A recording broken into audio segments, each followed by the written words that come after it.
pelanggaran hukum di dunia maya. Ini yang penting.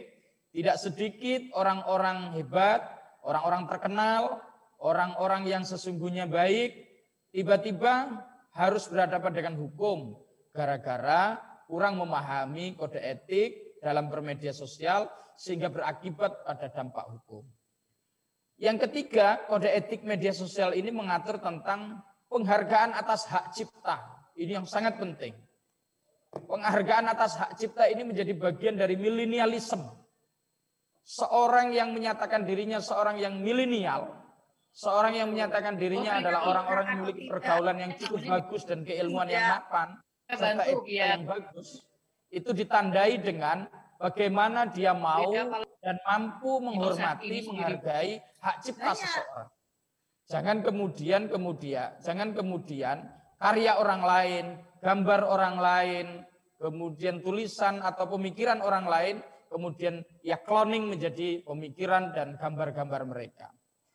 Dalam hal ini, maka untuk menjaga beberapa hal kode etik di media sosial atau dalam rangka mewujudkan 3 hal tadi, maka yang pertama, kita semua diminta untuk menggunakan tata bahasa yang baik dan benar. Ini penting. Saya dulu ketika di pondok pesantren, Pak Kiai saya itu menyatakan begini, Musleh, omongan apik kuwi digawa angin, lan omongan elek kuwi ketandur nang jero ati. Itu bahasa Jawa. Kata Pak Kiai saya, hati-hati Sleh. Omongan bagus itu mudah sekali terbawa angin. Kadang seorang itu hanya terkesima, seorang itu tersanjung pada saat mendengarnya. Lepas dari itu lupa. Tetapi omongan yang jelek, kalimat yang buruk, itu terkadang tertancap di dalam hati, sampai mati pun kadang-kadang seorang itu masih ingat. Oleh karena melalui forum ini, saya ingin menyampaikan satu kearifan yang dimiliki oleh kalangan pondok pesantren, sebagai basis kultur kekayaan Gerakan Pemuda Ansor, saya munculkan di sini bahwa dalam bermedia sosial, yang pertama yang harus kita gunakan, pilih kalimat atau tata bahasa yang baik dan benar. Bukan hanya baik, tetapi juga benar. Karena terkadang ketika penulisannya tidak benar, cara bacanya tidak benar. Ketika cara bacanya tidak benar, sangat mungkin melahirkan rasa dan persepsi yang juga tidak benar. Yang kedua, hargai kekayaan intelektual seseorang. Di sini yang saya tadi sebut bahwa dalam melakukan share, dalam melakukan copy paste terhadap berbagai tulisan, video, puisi atau apapun juga, tolong sebutkan sumbernya. Kalimat siapakah itu? Kata-kata siapakah itu?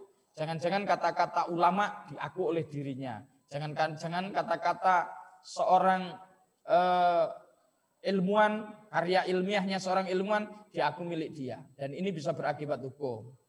Yang ketiga, jangan terbujuk ajakan radikalisme dan terorisme. Pemahaman atau ancaman radikalisme dan terorisme hari ini di media sosial sangat tinggi. Ya beruntung hari ini saya melihat media sosial dikuasai oleh pemerintah melalui programnya COVID-19 ini. Sehingga saya melihatnya hari ini akun-akun atau share-sharean paham-paham radikalisme dan intoleransi tidak begitu tampak di media sosial. Tetapi kami masih punya data bahwa melalui grup-grup tertentu, media sosial, baik itu WhatsApp, Telegram atau yang lainnya, banyak sekali grup-grup atau faham radikalisme dan intoleransi masih terus bergerak. Oleh karenanya, saya ingatkan kepada seluruh sahabat-sahabat Gerakan Pemuda Ansor, atau kalau keluar dikit boleh izin Mas KNPI, Mas Mursalin, kita bersatu bagaimana paham-paham ini tidak berkembang di Kabupaten Lampung Timur dengan cara seluruh kader-kader kita cakap dalam bermedia sosial. Sahabat-sahabat, Bapak Ibu sekalian yang saya hormati, saya banggakan. Selanjutnya, jauhi tindakan asusila. Ketika kita bermedia sosial, gunakan media sosial dengan baik. Saya juga melihat ada beberapa media sosial hari ini yang justru konten pornografinya sangat kencang. Konten porno aksinya juga sangat kencang.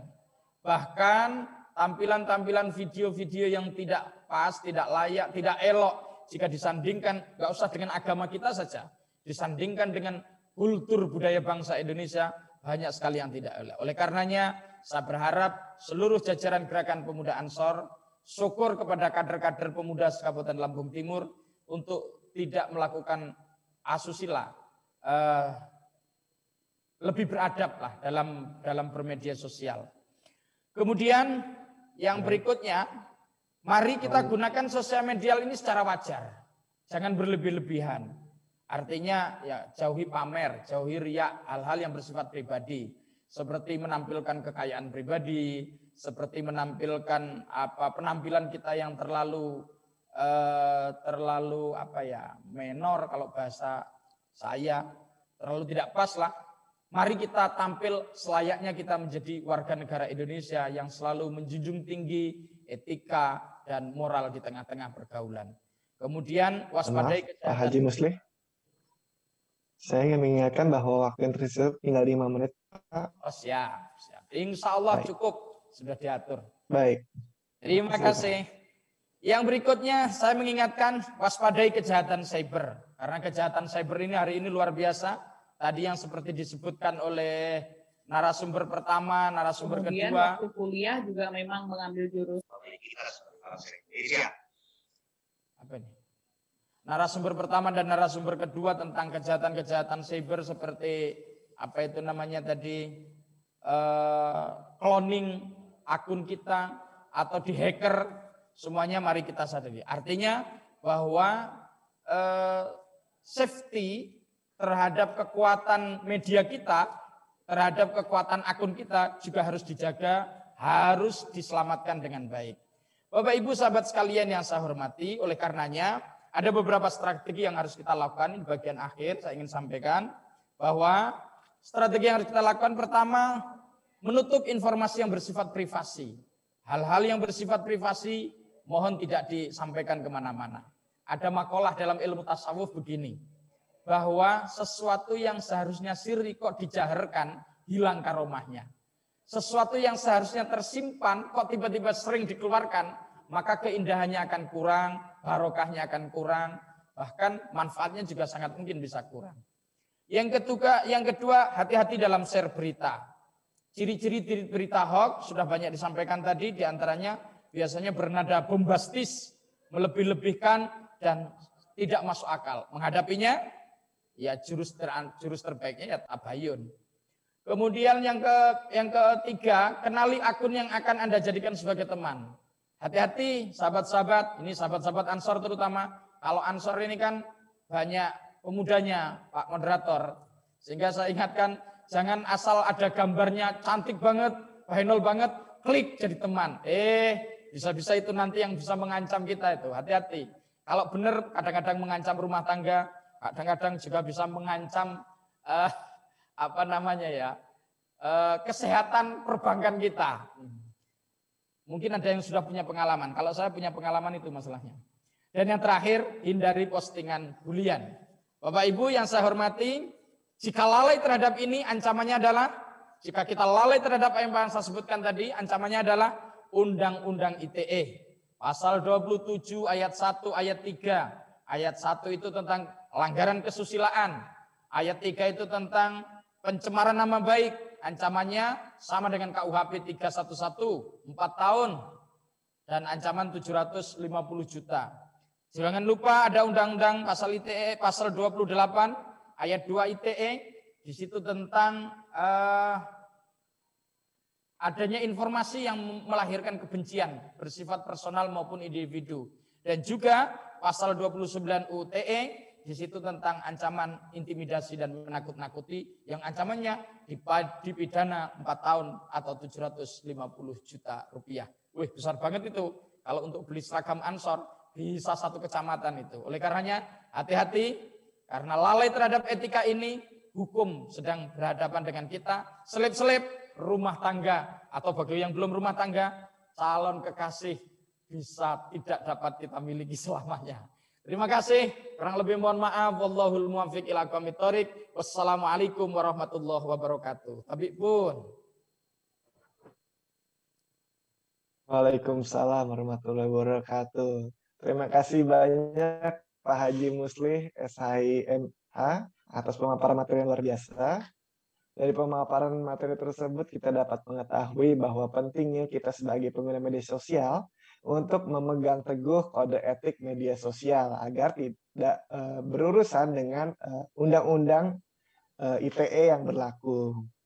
Baik, terima kasih banyak Pak Haji Muslih atas pemaparan materinya. Selanjutnya, kita akan masuk ke sesi tanya jawab.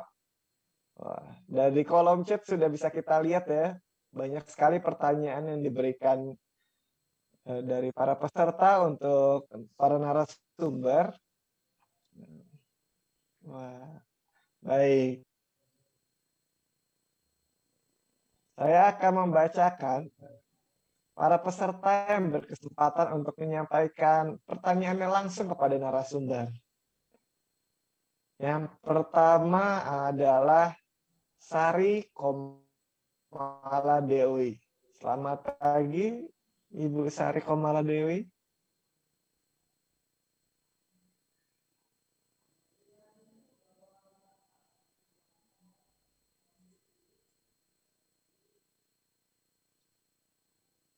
Halo, selamat pagi, Ibu Sari Komala Dewi.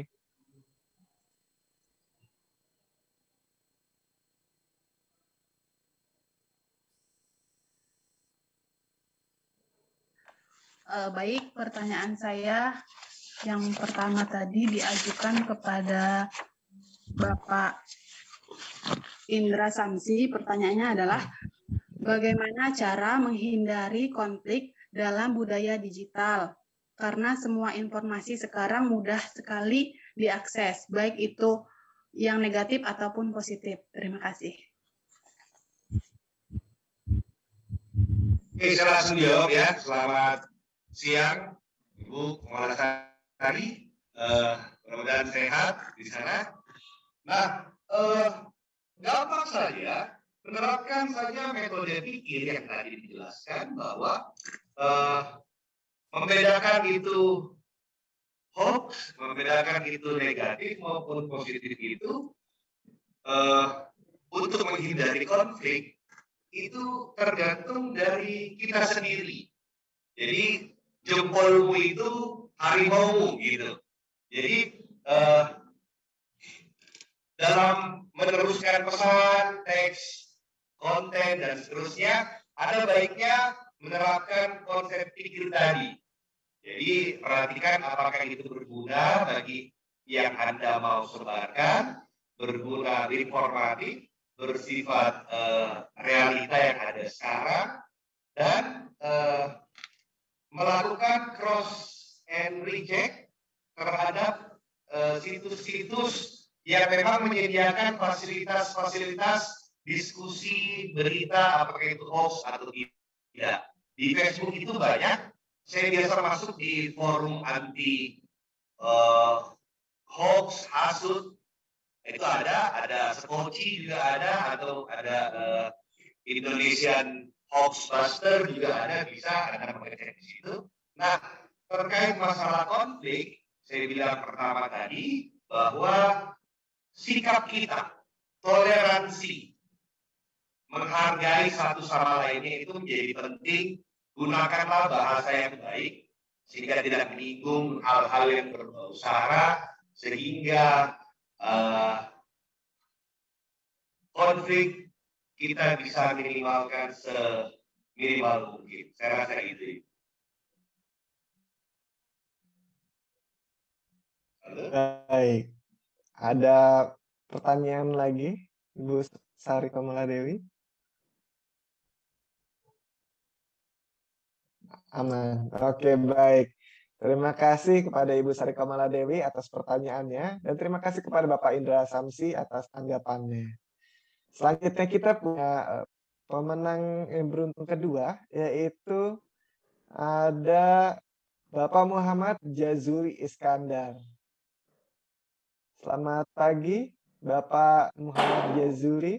Selamat pagi, Pak. Boleh sebentar? Ya, yang ingin saya tanyakan adalah untuk Ibu, tadi Bu siapa ya, gelarnya banyak tadi. Ibu Dr. Meidiana Indrasari. Jadi mungkin boleh nggak sih saya kan ingin bertanyanya adalah ini tentang karena ibu ya gitu. Mas, boleh berhenti sebentar, Mas? Mas, sebentar. Jadi kan terkadang saya sering ngobrol dengan orang tua saya gitu kan, ya. Mereka sering dapat informasi dari grup WhatsApp, kemudian dari grup Facebook. Ya mungkin karena orang tua, jadi orang tua itu mungkin pengalaman digitalnya belum banyak seperti anak-anak muda yang mungkin sudah main digital banyak gitu. Kemudian mereka share informasi yang menurut saya ada beberapa hal yang hoax-nya keterlaluan gitu. Bahkan kemarin di Lampung sempat viral juga, ada bapak-bapak yang share video berantem di pasar, ternyata bukan pasar di situ. Akhirnya dijebloskan ke penjara gitu. Nah, pertanyaan saya adalah gimana sih Bu? Mungkin karena seorang ibu ya gitu kan bisa mendekatkan dengan anaknya dengan pendekatan yang baik gitu. Etika atau mungkin berkaitan dengan etika juga sih tadi dari Haji Muslih. Bagaimana sih memberikan informasi atau edukasi kepada orang tua kita untuk ini loh, ini boleh nggak sih di-share gitu?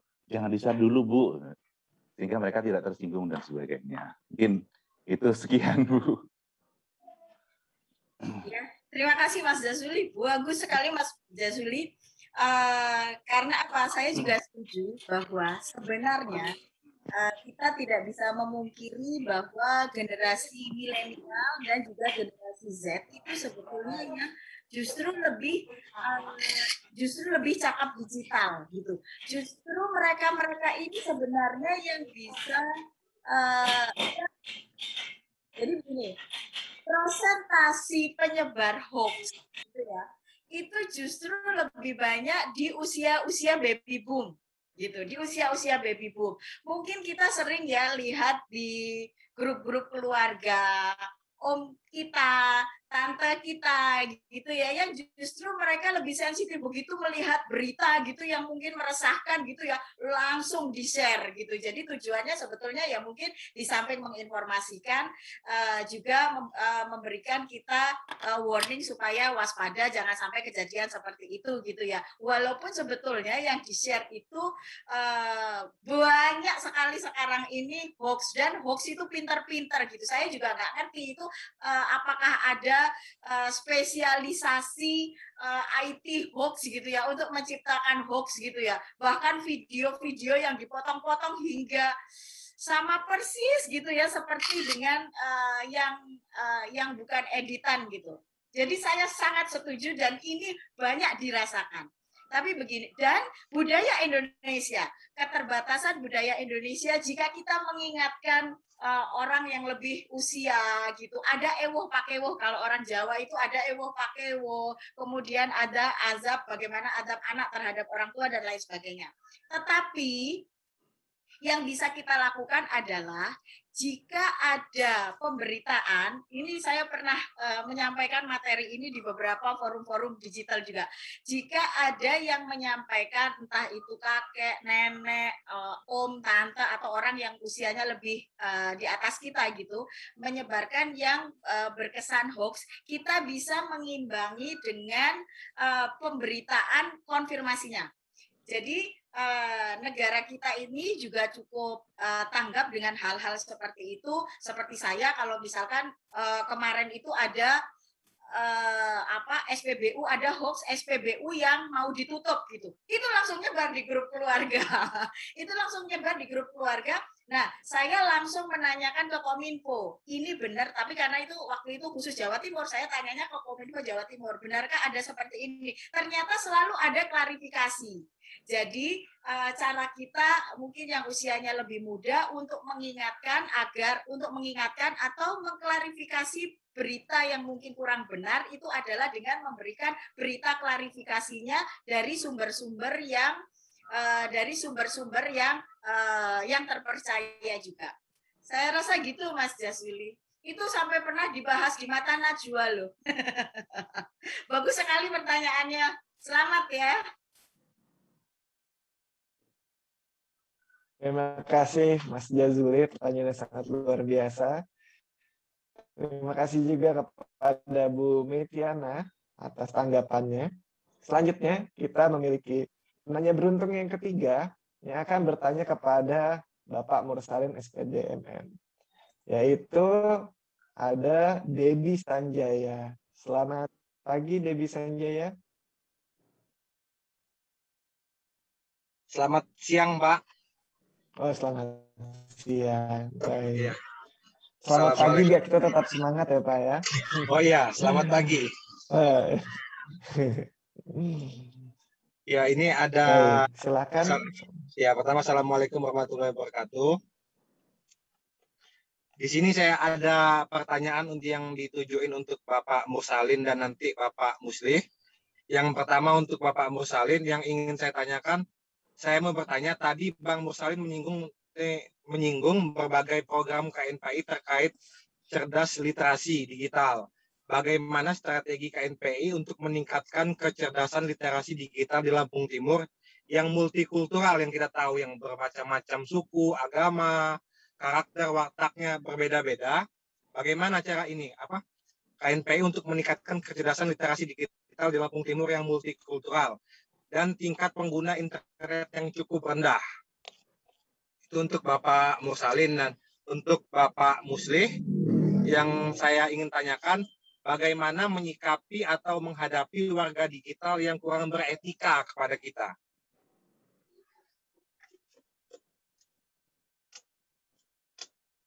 Halo? Mohon maaf, Mas Debbie. Halo? Ya. Halo? Ya, Pak. Bisa didengar, Pak? Pada Halo?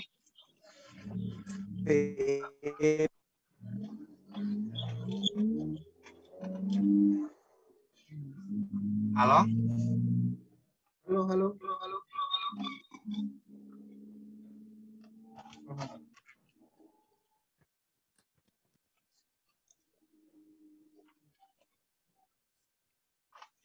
Langsung ya?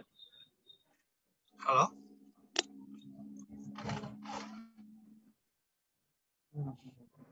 Halo?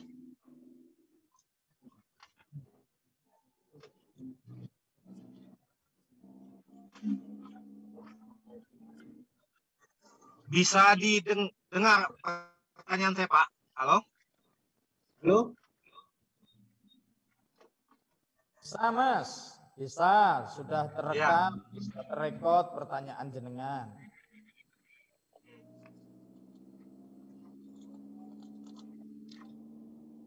Halo? Pak Moderator?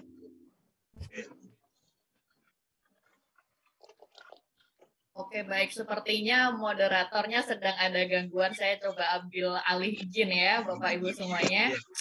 Terima kasih untuk pertanyaannya, Bapak. Saya ulangi lagi ya pertanyaannya untuk narasumber yang ketiga, yakni Bapak Mursalin ya Pak ya. Jadi pertanyaannya tadi di Lampung, di daerah Lampung terutama, di Lampung Timur sendiri kan masyarakatnya beragam ya Pak ya, multikultur ya. Mulai beragam dari budaya, adat istiadat, bahasa, dan sebagainya. Nah, bagaimana untuk mengedukasi atau digital literasi ini bisa tersampaikan dengan mereka, Bapak? Monggo, bisa dijawab, Bapak. Terima kasih. Assalamualaikum warahmatullahi wabarakatuh. Bunda.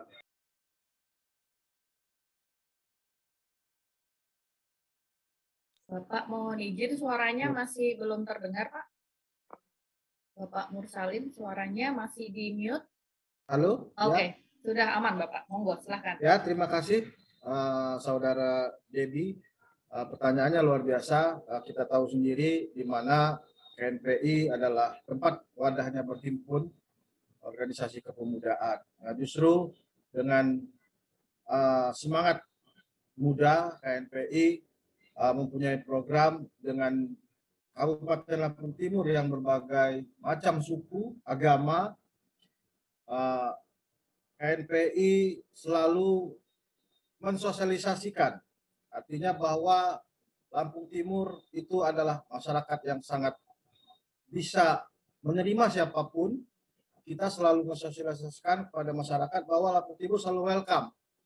Jika emang orang-orang dari luar ingin ke Lampung Timur, itu kita selalu memperhatikan mereka, artinya kita selalu memberi bahwa Lampung Timur adalah kabupaten yang meskipun di wilayah timur, tapi berbatasan dengan Pulau Jakarta, kita selalu bisa memberikan edukasi kurasi kepada pemuda bahwa KNPI lahir untuk memberikan warna di pemudaan. Jadi bisa membawa nama Lampung Timur ke depan. KNPI selalu menjadi motor pemuda untuk menjadi pengguna media sosial, bahwa Lampung Timur layak untuk dikunjungi. Karena Lampung Timur sendiri, saya mengajak pemuda karena di Lampung Timur mempunyai beberapa wisata-wisata yang sangat luar biasa. Saya mengajak pemuda bahwa ayo kita dengan media sosial kita gunakan itu, bahwa kita punya Waikambas, kita mempunyai beragam suku, punya pantai yang indah. Nah, saya mengajak pemuda, ayo menggunakan skillnya bermedsos dengan baik. Nah, itu salah satu contohnya program KNPI. Mungkin itu, Debbie. Terima kasih. Oke, terima kasih banyak Bapak Mursalin. Semoga bisa menjawab ya Pak Debbie Sanjaya ya. Suaranya. Oke, baik selanjutnya. Jadi tadi saya simpulkan sedikit jawaban dari Bapak Mursalin bahwa dari KNPI sendiri mensosialisasikan walaupun beda budaya, adat gitu ya. KNPI mencoba sebagai dan memberikan wadah sebagai warna seperti itu dan menjadi motor pengguna media sosial pastinya karena sebenarnya potensi dari Lampung sendiri terutama di Kabupaten Lampung Timur itu sangat luas ya, mulai dari Waikambas, saya pun juga belum pernah ke sana gitu ya, terus kemudian ada pantai yang indah dan juga bagaimana pemuda terutama pemuda KNPI bisa berbijak terutama dalam skill bermedsos. Oke, selamat datang kembali Mas Alkindi Hakim, saya persilahkan untuk melanjutkan. Baik, terima kasih banyak Kak Rani sudah Sama-sama, Mas. membantu saya membawa acara pada hari ini. Terima kasih kepada Mas Debbie Sanjaya atas pertanyaannya dan terima kasih kepada Bapak Mursalin SPDNM atas tanggapannya. Kemudian ada penanya yang keempat yaitu Surya Handi Armanda. Apakah sudah bergabung bersama kami? Baik, selamat pagi Bapak Surya Handi Armanda.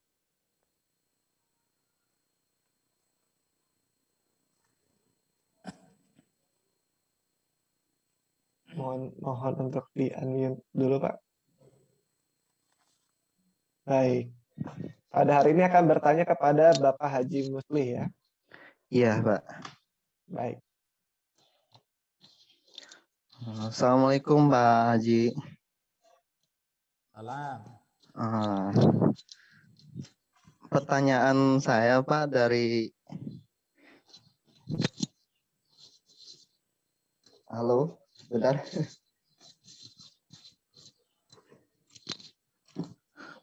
Pertanyaan saya buat Bapak untuk masalah materi kita hari ini, mau menanyakan masalah bagaimana untuk menyikapi anak-anak dan adik-adik kita di pelosok yang sudah menjadi korban media sosial, di mana kalau mereka sudah menjadi kebiasaan, Pak, gitu untuk masalah berbahasa yang tidak layak, sehingga menjadi penyebab perselisihan mereka di luar dari media sosial tersebut, begitu, Pak. Terima kasih.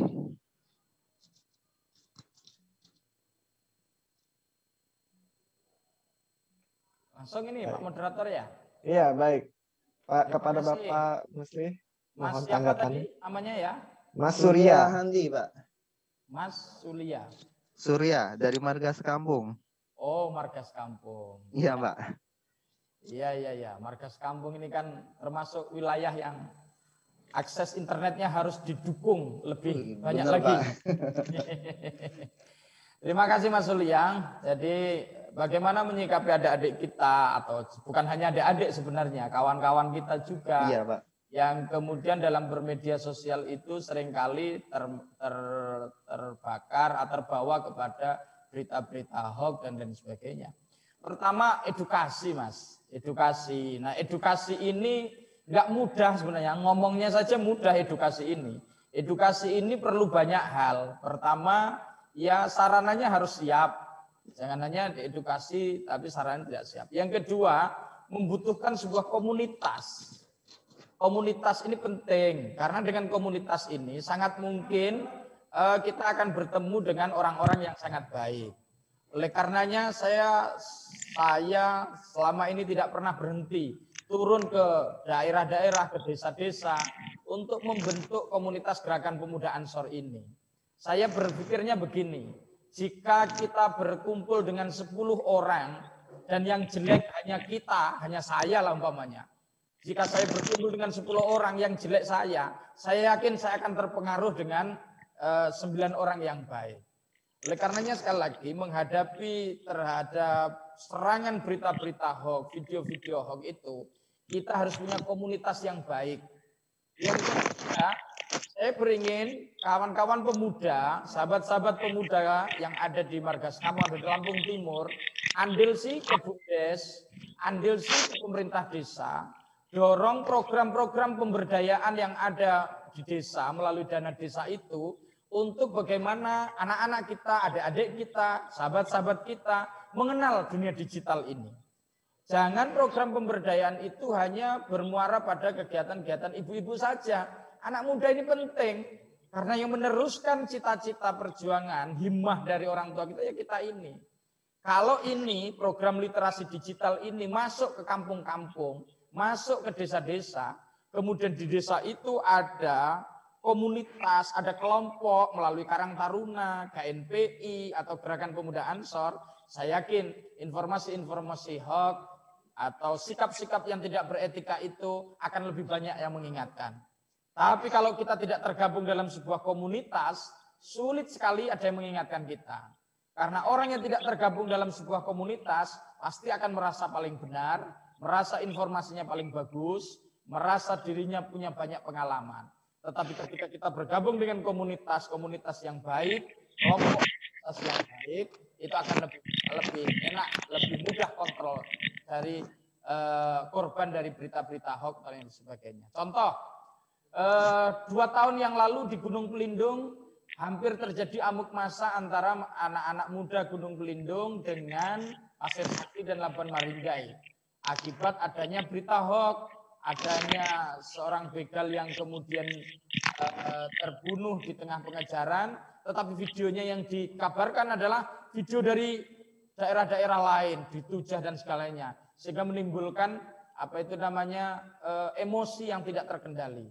Untung di Gunung Pelindung itu ada organisasi semacam Muli Mehanai, semacam kelompok pemuda, sehingga kemudian ketika penyebar berita hoax itu kemudian mampu kita identifikasi, segera buat klarifikasi, hanya dalam waktu 1 jam semua dapat kemudian teredakan, dingin dengan baik. Ini yang saya maksud bahwa seberapa hebat berita hoax akan masuk, tetapi ketika pemudanya teredukasi, pemudanya masuk dalam sebuah komunitas yang bagus, kemudian pemerintah daerah kemudian bersikap mendukung terhadap sarananya, saya yakin pemuda-pemuda kita akan lebih hebat. Seperti apa yang tadi disampaikan oleh narasumber yang kedua, bahwa sesungguhnya anak milenialisme hari ini, anak-anak milenial hari ini lebih cakap bermedia sosial dibanding orang-orang tua.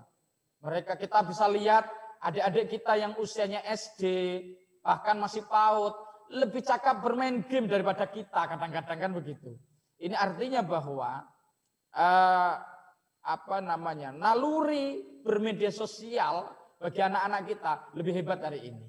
Ini untuk Mas ini, dan saya jadi juga menanggapi terhadap penanya yang ketiga tadi yang ditujukan ke saya, bagaimana menghadapi warga digital yang kurang beretika kepada kita. Ada 2 hal, kalau orang itu tidak kita kenal, ya tidak usah ditanggapi. Tetap saja ngirim atau bersikap hal-hal yang tidak bermoral, kita ingatkan. Kok tetap saja? Ya kita blok saja akunnya. Kan begitu, akan lebih baik. Daripada nanti justru mengirimkan gambar-gambar, video-video atau narasi-narasi yang mencatut nama kita, atau kemudian Facebook kita kemudian diikutkan dengan penyebaran dia, tentu akan berdampak tidak baik bagi kita. Kok mereka tetap saja ngotot dengan gayanya, pasti punya motif ini.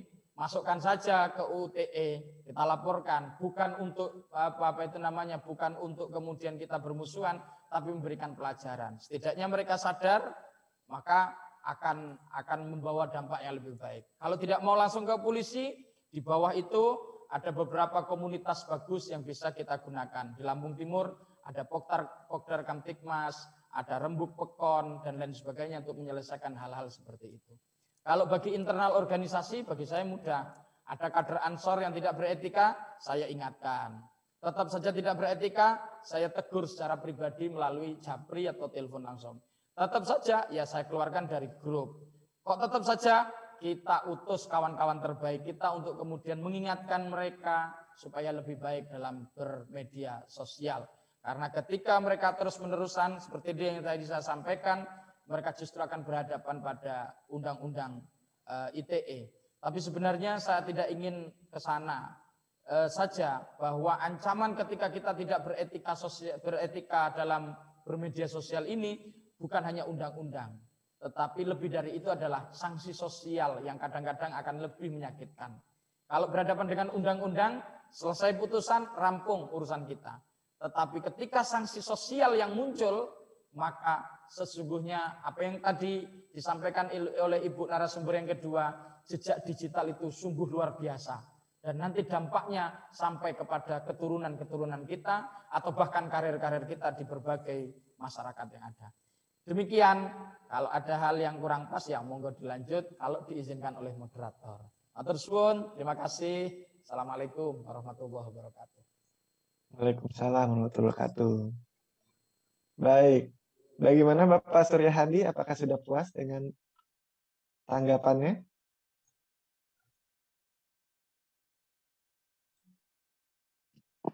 Sudah ya? Terima kasih.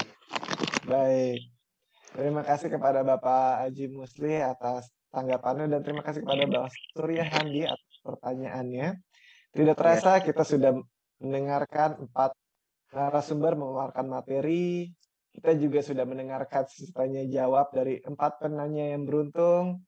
Nah, selanjutnya kita akan berbincang lagi bersama key opinion leader kita, Mbak Rani Tia. Halo, selamat pagi Mbak Tia. Pagi menuju siang, Mas. Pagi. Baik. Sebelumnya saya ingin mengucapkan terima kasih kepada Mbak Rani atas kemauannya untuk membantu saya membawa acara pada hari ini dengan kendala koneksi yang sering terjadi.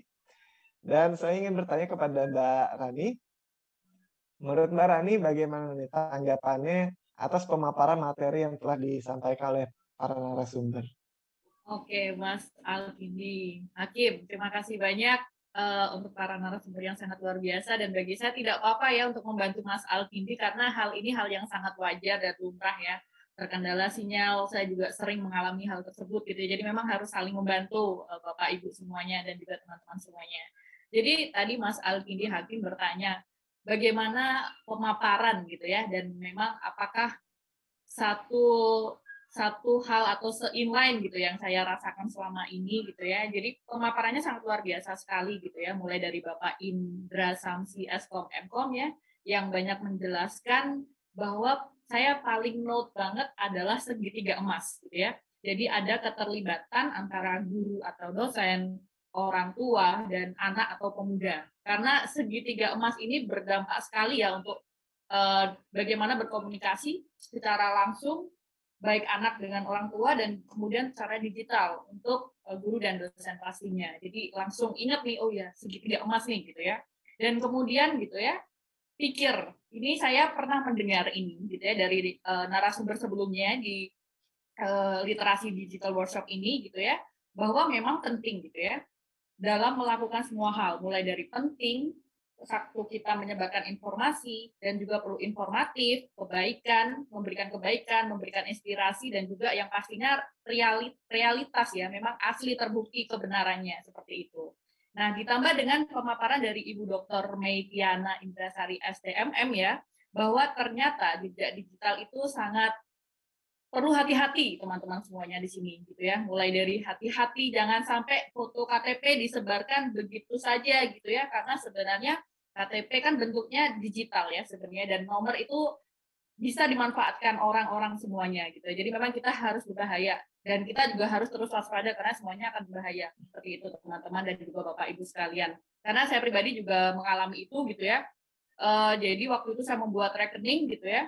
Ternyata gitu ya, nomor saya disebarluaskan nih sama telemarketing gitu ya, dan saya cukup gemes geram gitu ya, hampir setiap hari ditelepon menawarkan kartu kredit yang saya tidak memakai kartu kredit gitu ya.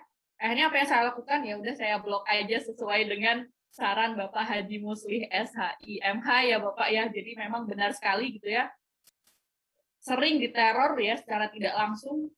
Saya merasa terganggu gitu ya. Jadi memang penting sekali Bapak Ibu semuanya, kita harus berhati-hati dalam memberikan segala hal gitu ya. Dan memang juga banyak oknum-oknum yang menyebarkan secara tidak izin ke kita, itu sangat penting gitu ya kita pahami bersama gitu. Ditambah tadi Bapak Muslih juga banyak menjelaskan ya, bahwa saya ingat banget tadi yang bahasa Jawa, cuma saya nggak bisa ngulangnya gitu ya. Bahasa Indonesianya seperti ini Bapak Ibu dan teman-teman semuanya. Sesuatu yang seharusnya tersimpan, maka keindahan dan manfaatnya bisa berkurang jika di-share-kan gitu ya. Jadi memang kalau bisa yang indah-indah jangan di-share-kan semuanya nih gitu ya. Terus ditambah lagi gitu ya, omongan bagus itu kegowo angin gitu ya. Omongan yang bagus itu cepat berlalu, bahasanya seperti itu ya. Tapi sekali kita berbicara jelek, sama halnya misal kita mencuitkan sesuatu yang jelek, itu bisa merusak hati seseorang dan merusak jejak digital kita gitu ya. Ditambah dengan penjelasan Bapak Mursalin SPD MM yang menjelaskan ternyata gitu ya, masyarakat kita itu masyarakat Indonesia cenderung konsumtif ya. Dan ini juga sebenarnya sebagai penghambat gitu ya. Jadi mereka lebih mementingkan konsumsi barang-barang gitu, tapi tidak memperhatikan konsumsi bagaimana literasi digital, informasi digital gitu ya. Dan ini akhirnya menimbulkan mental yang instan, mental yang pengen cepat gitu ya, dan juga apatis gitu dalam mempengaruhi hal-hal dan bermedsos pastinya. Kayak gitu sedikit gambaran ya Mas. Jadi materinya kalau saya anak muda bilang daging banget gitu ya Mas Alkindi Hakim gitu ya. Dan saya senang sekali gitu. Terima kasih untuk para narasumber yang sangat luar biasa. Saya selalu bilang ke semua peserta dan juga Bapak Ibu semuanya sekalian bahwa ini momen yang langka gitu ya. Pemerintah, Kementerian Kominfo bekerjasama dengan Siberkreasi dan juga beberapa organisasi instansi membuat workshop ini dari bulan kalau tidak salah bulan Mei ya, Mei akhir sampai Juni gitu ya, sampai nanti Desember. Jadi ini momen yang sangat tepat gitu ya, kurang lebih hampir 1 tahun gitu ya, kita dilatih bagaimana literasi digital kita itu berubah gitu ya, dan jangan sampai gitu ya, setelah nanti Desember ternyata keluarannya sama saja gitu ya. Jadi saya menyarankan untuk Bapak Ibu, teman-teman peserta yang lain gitu ya, manfaatkanlah momen ini workshop literasi digital dari Sabang sampai Merauke sebaik mungkin gitu. Karena ya kita berhadapan nanti ke depannya itu tidak hanya dengan orang gitu ya, tapi bisa dengan robot dan sebagainya. Kayak gitu Mas Alkindi Hakim. Monggo silahkan. Baik. Mungkin ini karena keterbatasan waktu, saya ingin memberikan pertanyaan terakhir nih kepada kakak, bahwa saya ingin bertanya, apa harapan kakak terhadap kegiatan literasi digital ini yang bisa berdampak pada masyarakat? Oke, Mas Alkindi ya, terima kasih banyak. Yang harapannya yang pastinya ya, kalau tadi saya sedikit mengutip izin ya Pak dari Bapak Haji Muslih gitu ya, bahwa jangan sampai masuk telinga kanan, keluar telinga kiri gitu ya, teman-teman semuanya gitu ya, keluar kanan, kiri, terus itu lupa gitu ya.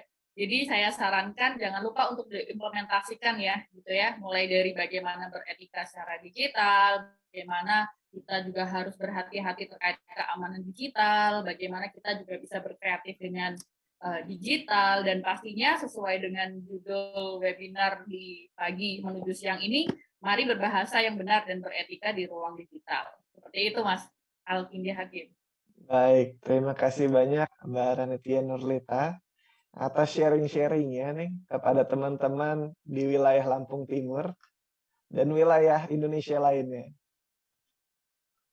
Baik, selanjutnya kita akan mendengarkan pengumuman dari 6 pemenang lainnya yang merupakan penanya terbaik pada webinar pada hari ini. Di sini saya sudah punya beberapa nama. Yang pertama ada Wahyu Aji Pangestu. Yang kedua ada Adi Setio Nugroho. Yang ketiga ada Agus Prayitno. Yang keempat ada Pipin Arifin Budiman. Yang kelima ada Dara Puspitasari. Dan yang keenam adalah Rahmat Hidayat.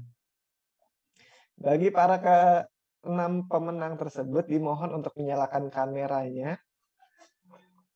Karena nanti kita akan mengadakan sesi dokumentasi atau foto bersama.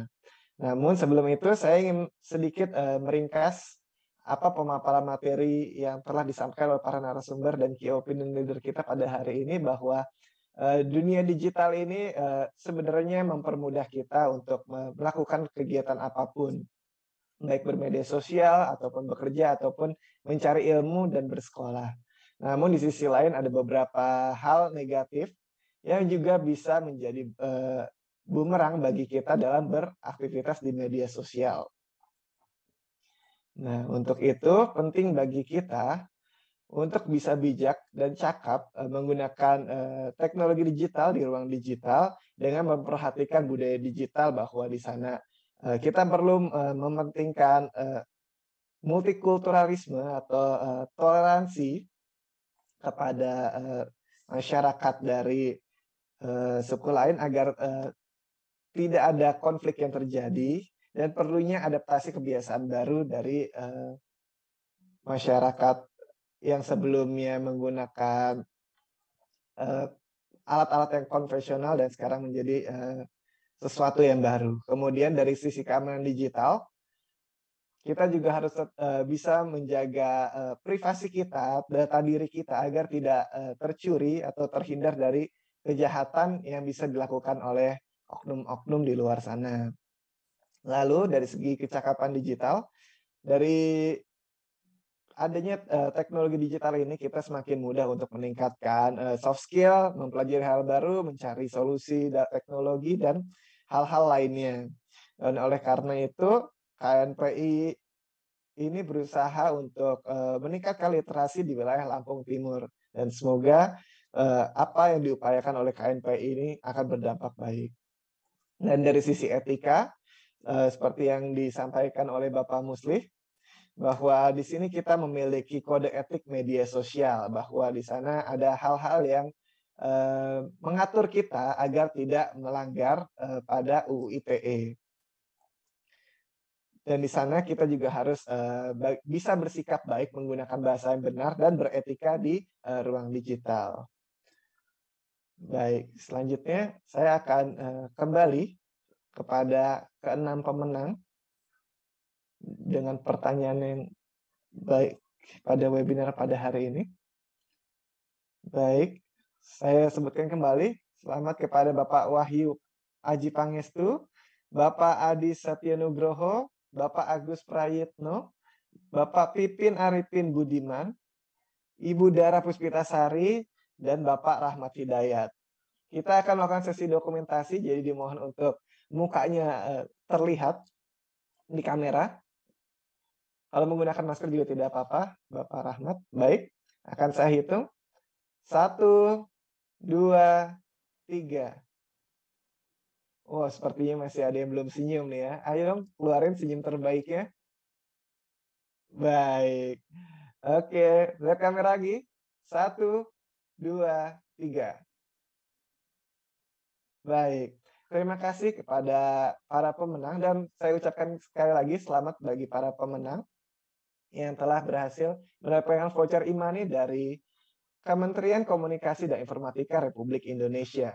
Bagi para pemenang, dimohon untuk menghubungi host untuk mengkonfirmasi nomor yang akan digunakan sebagai tujuan untuk transaksi. Dimohon untuk nomor yang dikirimkan adalah nomor yang telah terintegrasi dengan e-wallet, baik OVO, GoPay maupun link aja. Tidak